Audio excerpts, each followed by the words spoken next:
ჩემი ესე ვთქვათ კვლევის საგანი არის ჩემივე საკუთარი თავი, საკუთარ თავში ჩაღრმავება, ჩემი მდგომარეობის გამოხატვა და ვეძებ რაღაც სიმბოლოებს, მეტაფორებს.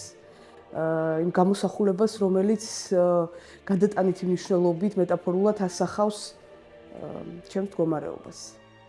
ძირითადად ყველა სერია, ესე ვთქვათ, გაერთიანებული არის ერთი შინაარსით, ერთი აზრით, ხო? ეს შეიძლება იყოს მარტოობის თემა, საკუთარ თავში ჩაღრმავების თემა და მეტაფორულად წითელი ამ შემთხვევაში უფრო დრამატიზმთან არის დაკავშირებული. თუმცა ყველას მაინც თავისი ინტერპრეტაცია აქვს ამა თუ იმ ნამუშევრის და მე არ მიყვარს არც სათაურის დარქმევა ნამუშევრისთვის.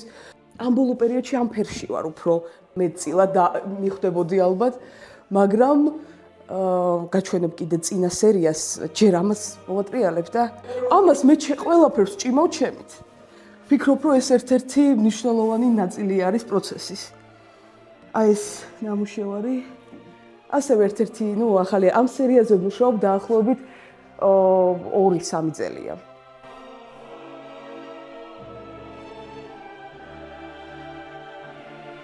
ერთი ნამუშევარი არ არის საკმარისი იმისთვის, რომ აი ბოლომდე ვთქვა, მინდა უფრო მეტი ვიმუშაო და ჩაუღრმავდე საკუთარ თავს.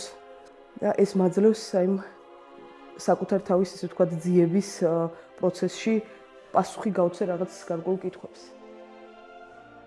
ეს არის ერთ-ერთი ბოლო ნამუშევარი, ახალი ნამუშევარი.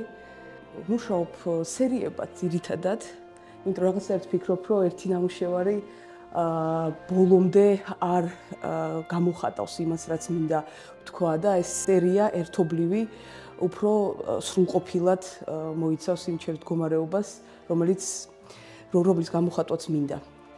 ეს შევასრულე ლიეტუვაში, შაშანწინ ვიყავი მიწვეული პლენერზე, საერთაშორისო პლენერი იყო და იქ შევასრულე 2 ნამუშევარი, ერთი გაიყიდა. ეს ბოლო პერიოდში ვმუშაობ აუზების სერიაზე და აი გაჩვენებ კიდევ ერთ ნამუშევარს. აუზის თემაზე შესრულებული, ეს არის პირველი. მიყვარს ნამუშევარში რაღაც გარკვეული აქცენტის შემოტანა. აქცენტი, როგორც რაღაც გარკვეული სიგნალი. განგაში. ვიყავი სამონასტრო კომპლექსში.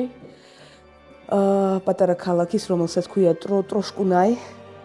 და ეს არის, ესე ვთქვათ, კადრი, თავარი ეს მონასტრის და სამრეკლოსი.